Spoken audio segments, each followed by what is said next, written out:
एक कहावत है, उनकी जूती उन्हीं के सर। यह किस्सा है एक मंत्री जी का और दौर था दबंगों का इस्तेमाल कर चुनाव जीतने का। यह 1980 के दशक का प्रारंभ कालखंड था। इस कालखंड में कांग्रेस से कई व्हाइट कॉलर दबंग युवाओं को प्रोत्साहन देकर बूथ लुटवाते थे और जीत दर्ज कर विधानसभा में अपनी राजनीति चमकाते थे। मोकामा का यह क्षेत्र भी चुनावी जीत के इस प्रपंच से अछूता नहीं था। यह कहानी है उस प्रभावशाली कांग्रेस नेता और मंत्री रहे श्याम सुंदर सिंह धीरज की और कभी उनके लिए बूथ लूटने का काम करने वाले दिलीप सिंह की। जानकार बताते हैं कि साल 1980 में श्याम सुंदर सिंह धीरज का उद्भव काल था। राजनीति में अब अपराधी नेचर या दबंग युवाओं का इस्तेमाल वोट लूटने में किया जाता था। तब राजनीति में ऐसे कई व्हाइट कॉलर राजनेता थे जिनकी राजनीति के मूल में ये दबंग बूथ लुटेरे थे जो लाठी डंडा और बंदूक बमों का इस्तेमाल कर चुनावी जीत को सुनिश्चित करते थे। उनके पारखी नज़र ऐसे युवाओं की तलाश करते रहते थे। श्याम सुंदर सिंह धीरज की ऐसी ही खोज का परिणाम दिलीप सिंह। नदवा गांव निवासी दिलीप सिंह एक अच्छा खुशहाल परिवार में गिने जाते थे। इनके परिवार में घोड़ा रखने का बड़ा शौक था। इन घोड़ों का इस्तेमाल शादी ब्याह में तो होता ही था, इसका एक इस्तेमाल टमटम चलाने में भी होता था। आवागमन के साधन के कारण ये बेगूसराय के बाहुबली कामदेव सिंह से जुड़ गए। कामदेव सिंह की पुलिस द्वारा की गई हत्या के बाद दिलीप सिंह चर्चा में आए थे। चुनाव प्रचार के क्रम में धीरज की नज़र दिलीप सिंह पर पड़ी और वह दिलीप सिंह को पूरी तरह अपने विश्वास में ले लिया और दिलीप सिंह बन गए कांग्रेस नेता धीरज के बूथ लुटेरों के सरदार।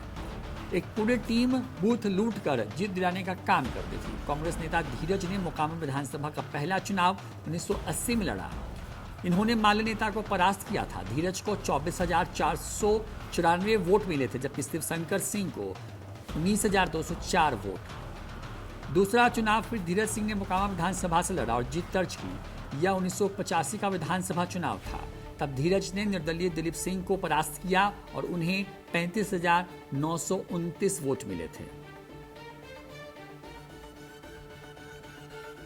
साल 1980 का कालखंड अब बूथ लुटेरों को सीधे राजनीति में लाने वाला काल माना जाता है। बूथ लुटेरे दिलीप सिंह के साथ ही यही हुआ, पर उनके बूथ लुटेरे से मंत्री बनने के पीछे कहानी है। चर्चा है कि एक दिन दिलीप सिंह जब श्याम सुंदर सिंह धीरज से मिलने गए तो फटकार मिली।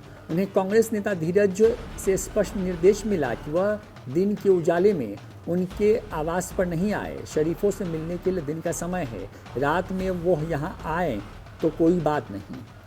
यहाँ के लोग कहते हैं कि कांग्रेस नेता धीरज की यह बात दिलीप सिंह को चुभ गई और उन्होंने यह फैसला कर लिया कि जब वो किसी को जिता सकते हैं तो खुद क्यों नहीं जीत सकते। दिलीप पर लगी बात ने दिलीप को चुनावी समर में उतार दिया। दिलीप सिंह को लालू प्रसाद का समर्थन मिला और वो मोकामा विधानसभा से साल 1990 का चुनाव जनता दल के उम्मीदवार बनकर अपने गुरु श्याम सुंदर सिंह धीरज को ही ललकार बैठे। इस चुनाव में दिलीप सिंह को जीत हासिल हुई।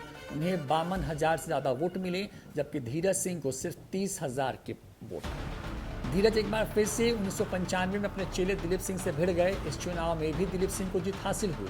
तब दिलीप सिंह को 38,464 वोट मिले थे जबकि कांग्रेस नेता धीरज सिंह को 31,517 वोट मिले थे। कांग्रेस के दबंग श्याम सुंदर सिंह धीरज को हराने का तोहफा भी दिलीप सिंह को मिला। राबड़ी देवी की सरकार में वो राहत व पुनर्वास मंत्री बनाए गए। 10 साल तक सत्ता सुख भोगने वाले दिलीप सिंह को चुनौती भी मिली तो बाहुबली सूरजभान सिंह से। 2000 के विधानसभा चुनाव में बाहुबली सूरजभान सिंह निर्दलीय प्रत्याशी के तौर पर चुनावी समर में उतर गए और दिलीप सिंह को परास्त किया। तब सूरजभान सिंह ने 70,000 मतों के अंतर से उसे हराया था। लालू प्रसाद के करीबी रहने के कारण उन्हें दल की तरफ से 2003 में विधान परिषद भेजा गया और 2006 में दिलीप सिंह का निधन हो गया। न्यूज़ 4 नेशन की रिपोर्ट।